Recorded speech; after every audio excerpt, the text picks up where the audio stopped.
Sebuah pengajaran firman Allah, masih lanjutan yang kemarin. Kita masih bahas bicara tentang dua hal yang kita sering jemu melakukan. Masih ingat saudara ya? Yang kemarin kita belajar, kita jangan jemu untuk berbuat baik. Jangan pernah berhenti jadi orang baik, terus berbuat baik. Jangan pernah kecewa karena orang yang mengecewakan saudara, yang memperalat kebaikan saudara. Kita udah bahas selesai kemarin. Nah, kita bahas jangan kita jemu yang kedua sekarang adalah jangan jemu dalam hal berdoa. Kita baca ayatnya, Lukas pasal 18, kita baca di ayat yang ke-1. Lukas 18 ayat yang pertama, mari Bapak Ibu Saudara kita baca ayat ini dengan keras bersama-sama. 1, 2, dan 3. Yesus mengatakan suatu perumpamaan kepada mereka untuk menegaskan bahwa mereka harus selalu berdoa dengan tidak jemu-jemu. Jadi pagi ini kita akan bahas yang kedua, saudara ya, jangan jemu berdoa. Mari lihat screen ini, PowerPoint gambar yang saya kasih pada saudara. Ini pembahasan kita, jangan jemu berdoa. Pertanyaannya adalah begini, mengapa Yesus menyuruh kita harus berdoa? Bahkan dikatakan berdoanya dengan tidak jemu-jemu. Harus berdoa dengan tidak jemu-jemu. Saya percaya Tuhan itu bukan manusia, saudara ya. Jadi kita mesti yakin, dasar ini penting. Tuhan itu bukan manusia kayak kita. Kita sama-sama menyadari kita manusia terbatas. Kemanusiaan kita banyak kekurangan. Kadang kita pelupa, kadang kita pikun. Kadang kita kalau punya masalah kita kebingungan sampai kita bengong-bengong gitu ya. Kita mau bikin apa, kita mau lakukan apa sebab kita udah ikhtiar buntu jalannya. Kita manusia sangat terbatas dan penuh kekurangan. Tuhan itu bukan manusia kayak kita. Ketika Tuhan berkata kepada kita, Tuhan suruh kita jangan jemu berdoa. Bahwa kamu harus berdoa dengan tidak jemu-jemu. Begitu Tuhan suruh kita. Kalau Tuhan yang suruh itu berarti sangat penting. Itu maksud saya. Kalau Tuhan suruh kita harus berdoa dengan tidak jemu-jemu, berarti doa itu yang tidak jemu-jemu itu sangat besar faedahnya. Sebab Tuhan bukan manusia. Manusia saja kita yang penuh kekurangan. Kita nggak sembarangan ngomong sama anak kita. Kita orang tua yang manusia. Kita nggak sembarangan pakai kata kamu harus jangan jemu-jemu lakukan ini. Kita nggak sembarangan. Hanya hal-hal yang tertentu, hanya hal-hal yang mendatangkan manfaat dan keberfaedahan besar. Kita katakan kamu harus lakukan ini. Dan jangan jemu ya, kamu gak boleh bosan ya nak lakukan ini. Hanya hal yang penting, yang gak penting kita gak katakan jangan jemu. Misalnya, coba lihat, seperti orang tua tidak akan menyuruh anaknya ya ngomong gini misalnya, nak kamu harus jangan jemu-jemu makan es krim. Nggak ada orang tua ngomong begitu sama anak. Kamu harus ya, yang bertekun ya, nggak boleh bosen ya. Jangan jemu-jemu kamu makan es krim. Saya mau tanya, ada nggak di antara saudara sebagai orang tua ngomongnya begini sama anak kita? Saya pikir nggak ada. Kenapa kita nggak ngomong begitu sama anak kita? Kalau terus-terusan anak kita suruh makan es krim, lu harus makan es krim. Jangan bosen-bosen ya makan es krim. Nggak mungkin kita ngomong begitu, kenapa? Itu bisa merusak badan anak kita. Bisa merusak kesehatan anak kita. Kita nggak akan ngomong jangan jemu-jemu urusan ini, urusan makanan. Kita akan ngomong jangan jemu-jemu untuk hal yang penting. Misalnya urusan belajar. Ya, orang tua akan menyuruh anaknya, nak kamu harus belajar. Kamu gak boleh jemu-jemunya belajar. Lu gak boleh bosen nak belajar. Supaya apa? Supaya kamu pinter. Ada kepentingannya. Iya kan? Setuju saudara ya? Ada faedahnya yang besar. Maka percayalah ketika Tuhan menyuruh kita dalam Lukas 18 di ayat yang ke-1. Ini Yesus langsung yang menyuruh kita. Ini Yesus yang perintahkan kita. Ya, Yesus berkata kita harus berdoa dengan tidak jemu-jemu. Sebetulnya kenapa sih Tuhan suruh kita berdoa dengan tidak jemu-jemu, bahkan harus berdoa. Doa itu satu keharusan, saudara ya. Dan doa yang harus dan tidak boleh jemu-jemu, sebetulnya perintahnya yang disuruh sama Tuhan ini berbicara tentang pentingnya doa. Seperti orang tua mengatakan kamu harus lakukan dengan tidak jemu-jemu, itu selalu bicara kepentingan. Sama dengan Tuhan. Tuhan bukan manusia. Apalagi kalau ini Tuhan sendiri yang suruh sama kita bahwa kita harus berdoa dengan tidak jemu-jemu. Jelas ini faedahnya besar. Ini kepentingan tentang doa. Doa itu ada kepentingannya. Makanya salah satu bapak gereja kita yang bernama Martin Luther, dia berkata, doa itu adalah nafas hidup orang percaya. Apa sih sebabnya atau mengapa Martin Luther, bapak gereja kita, berkata menyamakan doa yang kita lakukan dengan nafas kehidupan? Doa itu adalah nafas. Doa itu seperti nafas. Itu bapak gereja yang ngomong. Itu Martin Luther yang ngomong. Doa itu kayak nafas.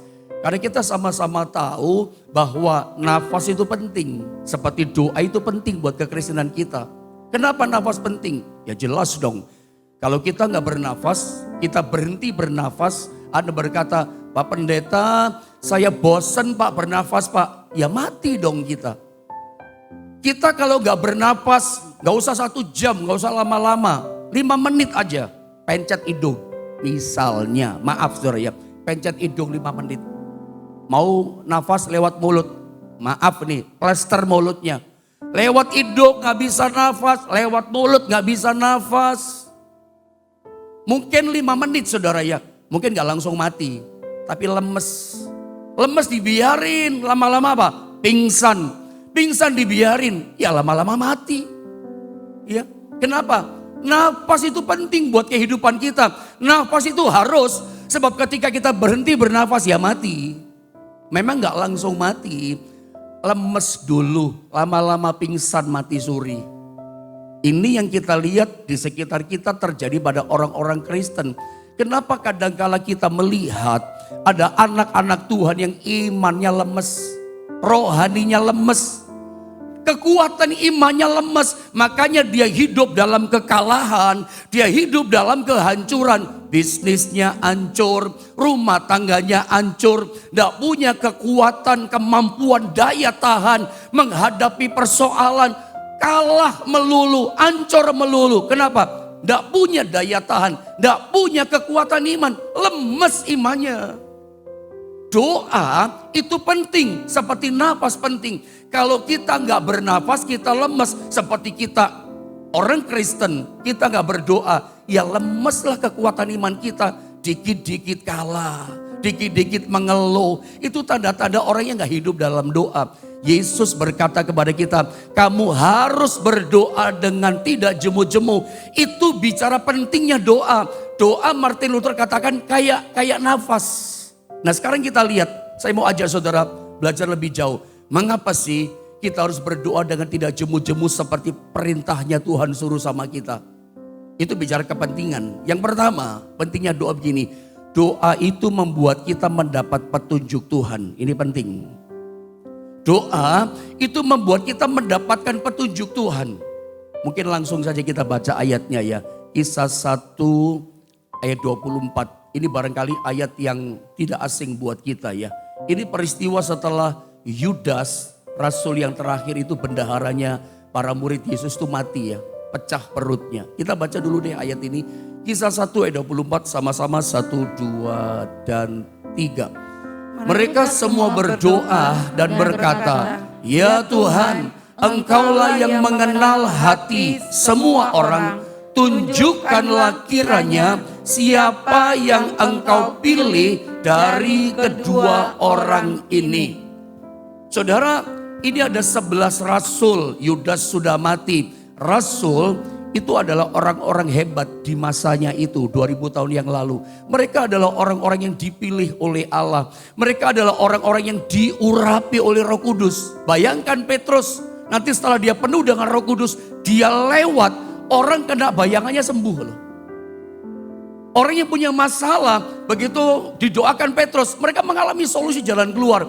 Intinya begini, para rasul yang ada dalam ayat yang barusan kita baca yang berdoa minta petunjuk kepada Tuhan. Mereka ini bukan orang-orang biasa. Mereka ini orang-orang yang luar biasa dipakai oleh Tuhan. Tuhan yang luar biasa itu bekerja hebat sempurna dalam hidup mereka. Mati dibangkitkan, bukan orang biasa. Tetapi ketika menghadapi persoalan, menghadapi urusan, memilih penggantinya Yudas, cuman 2 orang yang dipilih. Mereka nggak berkata gini, ya sudah. Jadi waktu itu setelah Yudas mati, dipilihlah 2 orang. Dipilih salah satu dari 2 orang. Siapa ya yang menggantikan Yudas?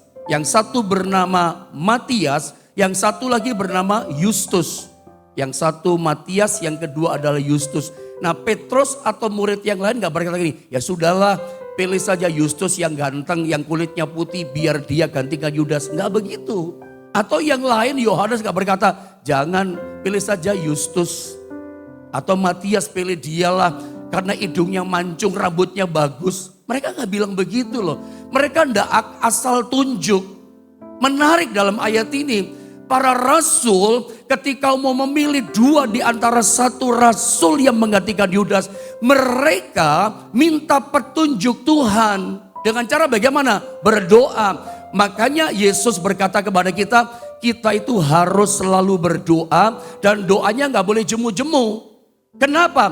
Ini bicara penting dan faedahnya besarnya kuasa doa. Doa, ketika kita berdoa, doa itu memberikan petunjuk kepada kita. Yang ngerti firman Allah katakan amin. Saya ulang, ini loh pentingnya doa. Doa bisa memberi petunjuk kepada kita saat kita buntu. Apalagi dalam ayat ini, coba saya baca ulang.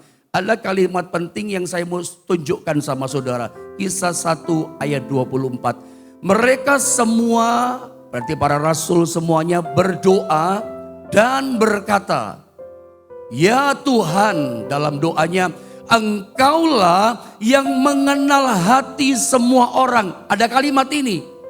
Para rasul percaya, bahkan 120 orang di loteng Yerusalem dalam ayat ini. Mereka percaya bahwa Tuhan itu, Yesus itu adalah Tuhan yang mengenal hati semua orang. Termasuk hati 2 orang ini, Yustus dan Matias. Supaya gak salah pilih. Engkau Tuhan yang mengenal hati semua orang. Tunjukkanlah kiranya siapa yang kau pilih dari kedua orang ini. Para rasul meskipun hebat dipakai Tuhan, orang yang diurapi. Tapi mereka terbatas dalam kemanusiaan. Mereka tidak tahu isi hati orang. Tidak kenal isi hati orang. Karena kadang-kadang kita kalau gak kenal isi hati orang, tidak ngerti hatinya orang. Kelihatan baik, ternyata busuk hatinya. Kelihatan hatinya bagus, manis, ternyata hatinya penuh dengan kekotoran. Tidak ada orang tahu isi hati orang lain. Kita nggak kenal isi hati orang. Makanya saya suka bilang dan selalu bilang sama saudara jemaat di Jombang ya. Kalau Anda punya perusahaan, Anda punya toko, Anda punya pabrik. Lalu Anda mau rekrut pegawai, cari karyawan ceritanya. Nggak gampang loh cari pegawai. Saya harus berani berkata begini, kalau saudara cari pembantu rumah tangga, saudara cari karyawan, saudara cari pegawai, dan saudara benar dapat pegawainya, ternyata baik, ternyata mengabdi betul, dia setia sama saudara, membantu saudara betul dan pintar kerjanya, rajin kerjanya. Wah, saudara itu berarti dapat berkat Tuhan luar biasa. Saudara berarti dapat anugerah Tuhan yang besar. Pilih orang, cari pegawai, itu susah. Makanya kalau Anda dapat pegawai yang benar, bisa bantuin saudara. Aduh, Anda lihat rajin bener Pak Pendeta orang ini. Ini anugerah Tuhan besar buat saudara. Karena kadang-kadang kita itu salah orang, salah rekrutmen pegawai. Ngomongnya manis di awal, saya akan bantu Bapak dengan baik, saya akan kerjanya setia, saya mengabdi, saya pengalaman ini. Semuanya di awal wawancara, semuanya baik, semuanya berkomitmen, semuanya kerja keras. Tapi siapa yang kenal hati orang? Nggak ada. Iya, kadang kita pikir cari pembantu rumah tangga saja susah loh. Ya, kita pikir wah ini baik orangnya rajin, nggak taunya malesnya minta ampun. Atau memang betul-betul rajin pembantu di rumah saudara. Maafkan ya, Saking rajinnya, sampai hal-hal yang berharga, barang-barang berharga ada punya, diambil semua saking rajin saudara ya. Kecolongan kan. Kita pikir baik, nggak ada orang kenal hati. Makanya dapat pegawai, dapat baby sister untuk anak saudara, itu yang terbaik. Wah itu anugerah, karena kita nggak kenal hati. Bandingkan dengan kasus yang terjadi beberapa tahun yang lalu. Ada penculikan anak, orang tua nangis-nangis sampai anaknya itu sampai kayak orang bodoh-bodoh. Karena dari kecil ternyata sama baby sisternya suka dikasih pil, kasih obat supaya banyak tidur gitu. Supaya baby sisternya nggak repot-repot ngerawat anaknya. Loh itu kan kasus yang terjadi kan. Dan realitas sudah terjadi. Ternyata aduh salah pilih Pak, kelihatannya baik, mulutnya baik. Nggak taunya kok kayak gini anak saya jadi korban, jadi bego-bego, jadi bodoh-bodoh ini anak. Kenapa? Salah pilih orang Pak. Kelihatannya baik di depan, wajahnya kayak topeng, hatinya orang nggak kenal. Cari pegawai saja susah, belum lagi menjalankan bisnis, menjalankan kerjaan, nggak gampang kan. Di tahun 2022 barangkali kita, bukan cuma barangkali, memang kita nggak bisa pakai strategi yang lama. Semasa pandemi sudah terjadi, ini namanya new normal. Strateginya harus baru, cara-cara kerja mesti baru. Saya pikir 2022 cara kerja kita nggak bisa pakai cara yang lama. Strategi yang lama kita pakai di tahun 2022. Kita akan tergilas dan kalah sama yang lain. Sebab bicara bisnis, bicara pekerjaan, saingannya banyak sekarang. Kompetitornya banyak, raksasa besar-besar. Anda butuh strategi dari Tuhan. Saudara butuh petunjuk dari Tuhan. Kapan kita mendapatkan petunjuk dari Tuhan? Ketika kita berdoa. Makanya orang Kristen Tuhan suruh sama kita, kamu harus berdoa dengan tidak jemu-jemu. Tuhan mengatakan kita harus berdoa dengan tidak jemu. Itu bicara kepentingan doa. Ada apa sih dalam doa? Faedahnya besar. Ketika kita berdoa, Tuhan memberi petunjuk kepada kita. Petunjuk Tuhan sama kita itu bisa terdengar suara. Tuhan masih bicara sampai hari ini. Kita bisa menangkap di telinga rohani kita di sini. Dengan satu kata yang pendek. Tapi kita bisa mengerti itu arti kata. Kita bisa menjabarkan. Atau lewat perenungan firman seperti ini. Ada berdoa, Tuhan jawab. Dikasih petunjuk lewat renungan firman. Lewat pengajaran firman khotbah seperti ini. Atau doa jawabannya petunjuk Tuhan lewat apa? Lewat peristiwa yang kita hadapi.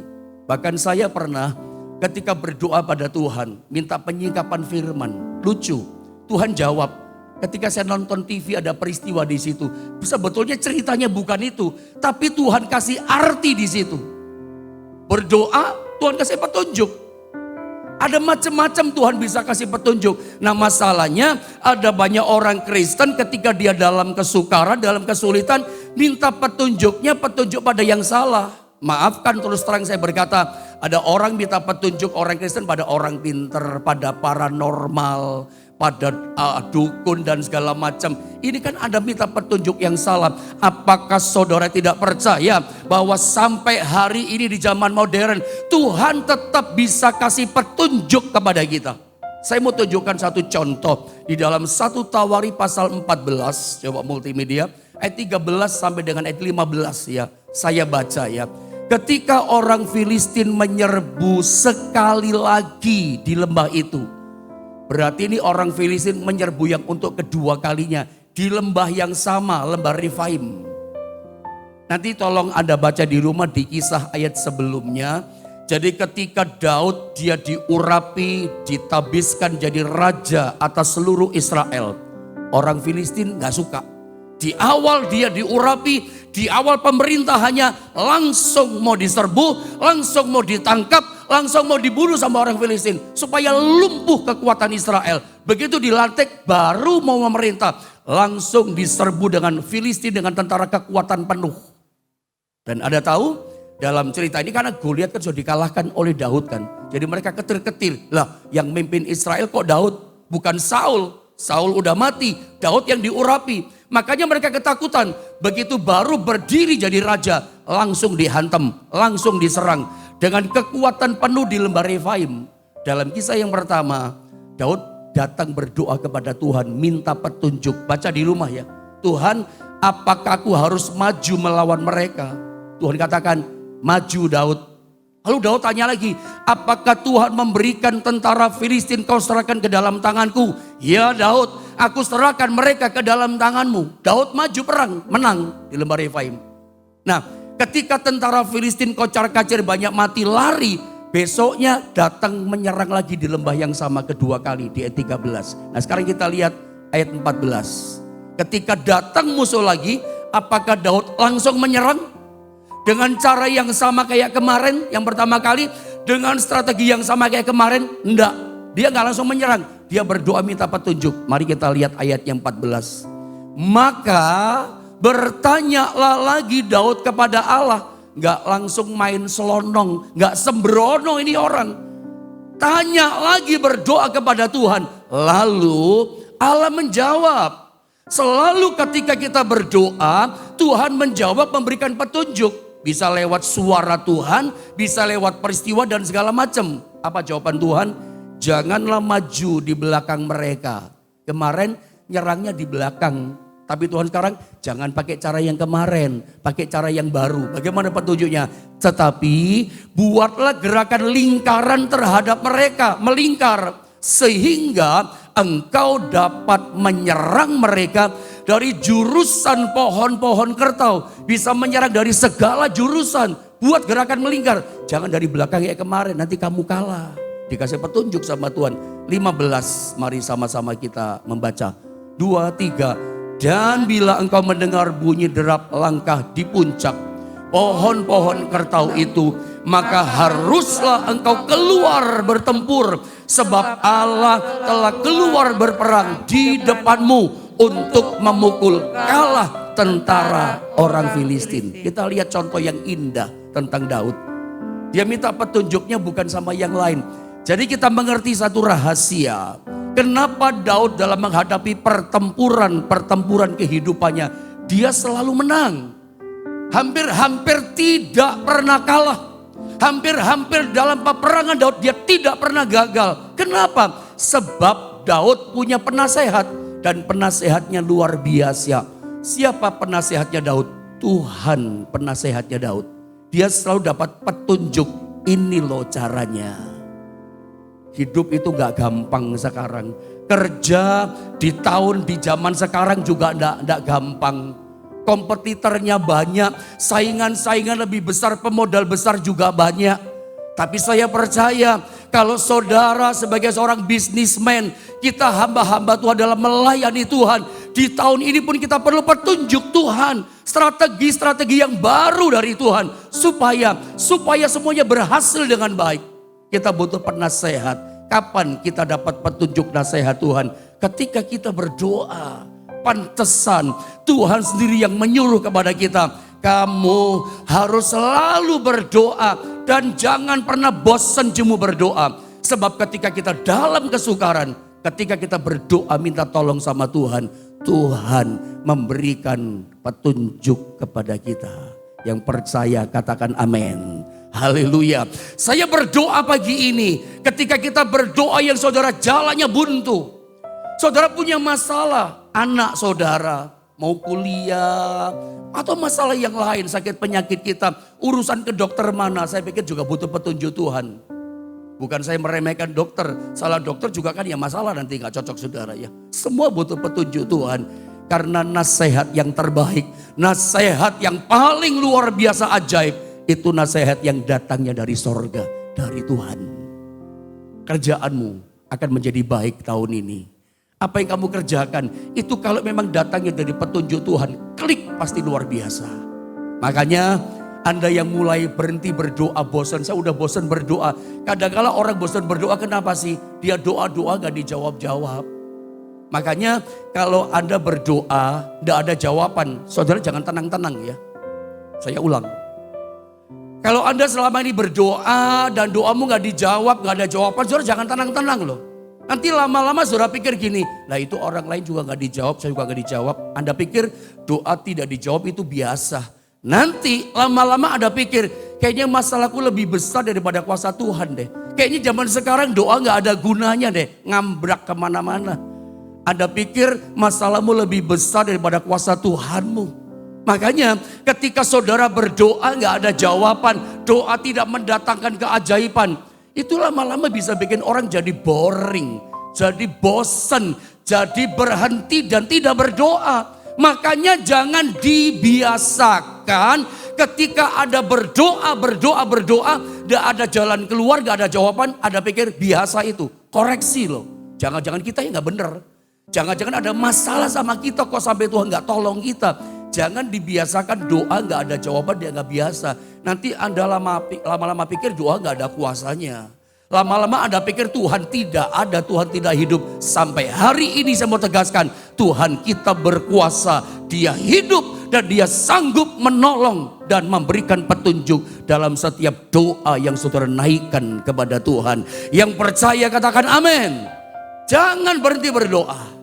Yang kedua, kenapa Tuhan berkata kepada kita jangan bosan berdoa, harus berdoa. Karena doa itu kepentingannya ini, memberikan kita kekuatan pada waktu kita menghadapi masa-masa yang sukar.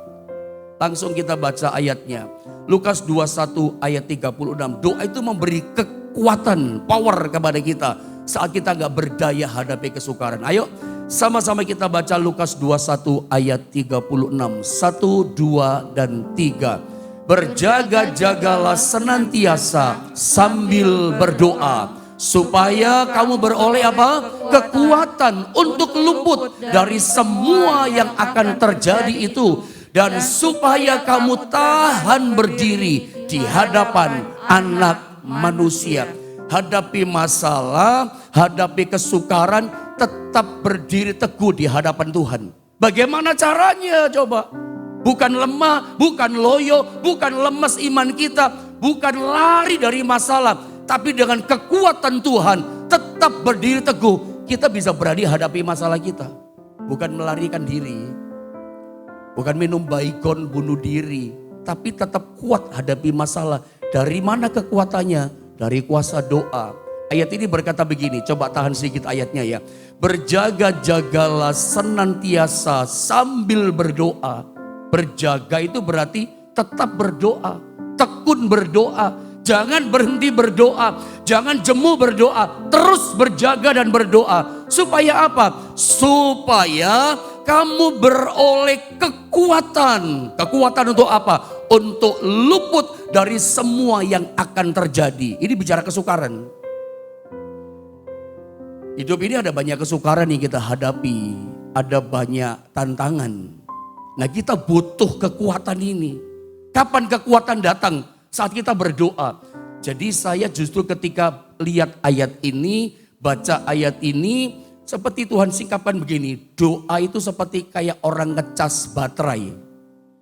Anda kalau pakai handphone, ya kita mesti caskan baterainya setiap hari. Karena kita akan dakdikduk, kita akan gimana saudara ya? Nggak enak banget. Ketika kita bawa HP yang cuma satu juga, tetapi baterainya tinggal satu strip. Tinggal berapa persen itu baterai? Tinggal 6% misalnya. Apalagi kalau baterainya udah gak normal saudara ya. Ada janjian sama orang penting soal bisnis, mau dapat job, tinggal 6%. Anda gak bawa apa itu namanya cas, Anda gak bawa apa itu namanya power bank. Gak punya. Baterai tinggal 6% satu strip. Begitu, halo shalom, tek langsung mati. Orang Jawa bilang apa, ada kegi kita saudara ya. Bawa HP yang low bat, tahu low bat, baterainya jangan sedikit tuh sangat gak nyaman, gak enak banget. Makanya baterai handphone ini mesti dicas terus, begitu dicas mengalir kekuatan. Bayangan saya di ayat ini, doa itu kayak ngecas baterainya handphone itu loh. Saat kita cas terhubung dengan cas saudara, itu mengalir kekuatan. Saat kita berdoa, kita terhubung kepada sumber kekuatan energi alam semesta terbesar. Itulah kekuatan daripada Tuhan. Kekuatan yang supranatural, kekuatan yang tanpa batas. Bagaimana caranya? Kekuatan yang supranatural, kekuatan yang tanpa batas itu mengalir powernya dalam hidup kita.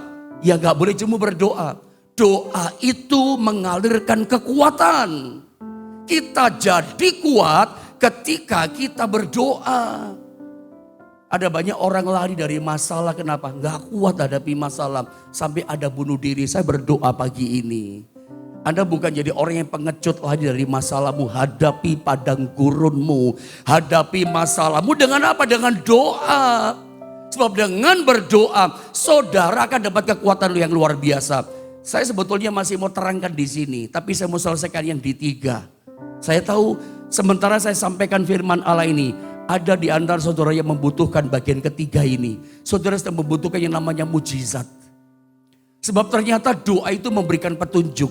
Yang kedua, doa memberikan kita kekuatan. Orang itu gampang kok kelihatan. Kalau orang imannya lowbat, gak punya kekuatan iman, kelihatan. Seperti baterai yang lowbat, gampang berkeluh kesah, gampang ngomel. Tuhan kok gini sih, kok gak enak. Katanya Tuhan ajaib, itu orang lowbat. Saya berdoa kekuatan doa saat ini mengalir sama saudara. Yang ketiga, doa membuat kita mengalami mujizat. Lihat Yakobus 5 ayat 16 dan 17. Saya baca dengan cepat ya. Perhatikan ayatnya. Ayat gak asing buat kita. Karena itu hendaklah kamu saling mengaku dosamu dan saling mendoakan supaya kamu sembuh. Doa orang yang benar, bicara kuasa doa, doa orang yang benar. Bila dengan yakin didoakan sangat besar kuasanya. Elia adalah manusia biasa sama seperti kita. Dan ia telah bersungguh-sungguh berdoa supaya hujan jangan turun. Dan hujan pun tidak turun di bumi selama 3 tahun dan 6 bulan. Coba saya ingin bawa saudara, ketika kita bicara doa, disuruh harus doa dan tidak jemu-jemu. Ini kepentingannya, faedahnya begini. Doa itu bisa mendatangkan mujizat. Mari kita lihat sejauh mana sih karyanya kuasa doa. Kekuatannya kuasa doa bekerja dalam hidup orang percaya. Saya kasih garis merah di situ. Saya langsung baca dengan cepat. Doa orang yang benar. Doa orang yang benar. Ingat, status kita adalah orang benar. Dibenarkan oleh darah Yesus. Statusnya kita benar oleh darah Yesus. Kita disebut kamu orang benar kata Alkitab. Karena darah Yesus yang membenarkan kita. Tetapi kenapa kita doa orang benar sudah berdoa tapi gak ada kuasanya. Ayat ini berkata begini. Doa orang yang benar bila dengan yakin didoakan sangat besar kuasanya. Tapi kita mulai berkata begini, tapi saya udah berdoa tapi kenapa gak ada kuasanya, gak besar kuasanya, gak ada pertolongan, gak ada berkat, gak ada mujizat. Kenapa kita orang benar berdoa gak ada kuasanya? Jangan-jangan ini kita orang benar tapi hidup kita gak benar. Kita orang benar tapi kelakuan kita gak benar. Kita orang benar, cara hidup kita gak benar. Cuman status kita orang benar. Tapi caranya kita, kelakuan kita gak benar. Ini membuat kita gak punya kuasa doa. Jangan mimpi dapat mujizat kalau hidup kita gak benar. Kembali dulu kepada kebenaran. Status kita memang orang benar. Jangan lupa langkah kita, hidup kita juga harus benar. Kalau orang benar, hidupnya benar, doanya pasti berkuasa. Bukan cuma itu. Bahkan bila dengan yakin didoakan, sangat besar kuasanya. Doa orang benar yang kelakuannya benar dan iman. Dan doanya itu lahir dari keyakinan, lahir dari imannya. Itu besar kuasanya. Saya kasih contoh di sini ya, ayat 17. Doa yang seperti ayat 16. Doa orang benar, kelakuannya benar dan doanya lahir dari keyakinan iman. Gak ada bimbang, gak ada ragu, besar kuasanya. Sejauh mana kuasanya doa bekerja dalam hidup kita? Lihat ayat 17-nya. Sama-sama kita baca bagian ayat ini, saudara ya. Elia adalah manusia biasa sama seperti kita. Dan ia telah bersungguh-sungguh berdoa. Ini yakin berdoa. Sungguh-sungguh itu yakin. Tidak ada bimbang, tidak ada ragu. Sungguh-sungguh berdoa. Doa yang lahir dari hati yang sungguh-sungguh. Doa dengan iman ini. Kata supaya sama-sama 2-3. Supaya hujan jangan turun dan hujan pun tidak turun di bumi selama 3 tahun dan 6 bulan. Dikasih contoh. Tentang kuasa doa itu adalah Elia contohnya. Dia berdoa kepada Tuhan. Supaya hujan jangan turun 3 tahun setengah, 3 tahun 6 bulan. Dan ternyata hujan gak turun kata Alkitab. Hujan gak turun karena doa seorang manusia. Dan menariknya Elia dikatakan adalah manusia biasa sama seperti kita. Jadi Elia bukan istilahnya manusia setengah dewa yang jalannya agak sedikit terbang di atas kita. Enggak, jalannya sama. Saya suka pakai gambaran istilah. Kalau dibuka jubahnya, great. Enggak ada tulisan S Superman, tulisannya M, man, manusia. Sama saja kayak kita, manusia biasa. Tapi kuasa doanya luar biasa. Memang Elia itu orang biasa kayak kita. Tapi kuasa doanya luar biasa. Sejauh apa kuasa doa yang luar biasa yang dinaikkan oleh Elia? Anda lihat cerita sesungguhnya ada dalam ayat ini. 1 Raja-Raja pasal 17, saya baca ya. Dan ayat 17, ayat 1 dan 17. Lalu berkatalah Elia orang Tisbe dari Tisbe Gilead kepada Ahab. Demi Tuhan yang hidup Allah Israel yang kulayani. Sesungguhnya kayak ayat tadi. Tidak akan ada embun atau hujan pada tahun-tahun ini. Kecuali kalau ku katakan. Perkataan iman yang sungguh-sungguh. Tidak turun hujan. Betul tidak turun hujan 3,5 tahun. Padahal ini yang terjadi situasinya. Tetapi ayat yang ke-7. Sesudah beberapa waktu sungai itu menjadi kering. Sungainya kering, sungai Kerit maksudnya. Sebab hujan tiada turun di negeri itu. Betul-betul terjadi loh. Hujan tidak turun, sungai-sungai jadi kering. Sejauh mana sih kuasa doa yang dinaikkan oleh Elia? Coba Anda lihat gambar terakhir yang saya sodorkan sama saudara. Ini hukum terjadinya hujan. Kira-kira begitu, saya kurang mengerti. Tapi saya coba tunjukkan gambar untuk membuat Anda mengerti. Perhatikan, ini proses yang harusnya terjadinya hujan. Matahari nomor 1 kuning menyinari air. Lalu air itu apa ya istilahnya? Menguap naik ke atas. Itu nomor 2, airnya menguap naik ke atas. Terbukti sungai Kerit menjadi kering. Itu terjadi penguapan. Kita mesti akui itu. Menguap. Lalu yang ketiga, gambar ketiga. Air yang menguap di atas langit berubah menjadi awan. Lalu ditiup angin. Awan itu berubah menjadi menggumpal. Karena ada penguapan sungai Kerit jadi kering. Harusnya semua unsur terpenuhi sampai nomor 4. Harusnya turun hujan. Tapi kenapa nomor 4 gak terjadi? Semua unsur tunjukkan pada saya yang gak terpenuhi. Hukum terjadinya hujan. Semua terpenuhi. Ada matahari menyinari air. Sungai Kerit jadi kering. Berarti menguap. Menguap ke atas jadi awan. Harusnya awan menggumpal menjadi uap-uap air. Turun hujan. Tapi poin yang keempat gak terjadi. Kenapa? Ada seorang manusia biasa yang namanya Elia berdoa. Artinya apa? Doanya Elia itu sampai mempengaruhi hukum alam semesta. Harusnya turun hujan.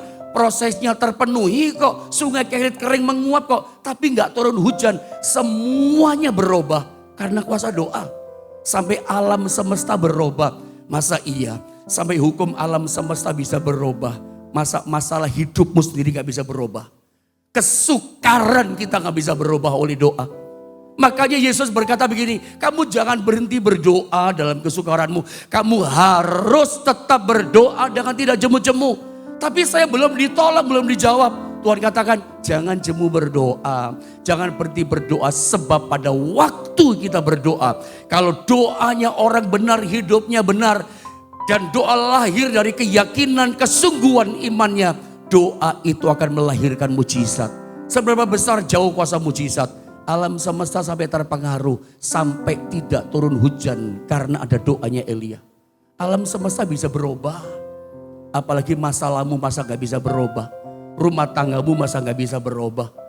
Usahamu, bisnismu, tokomu yang kau kerjakan masa Tuhan gak bisa ubah. Kalau alam semesta Tuhan bisa rubah hari itu. Saya percaya hidupmu, anak-anakmu, keluargamu, kesulitanmu. Kesulitanmu di mana?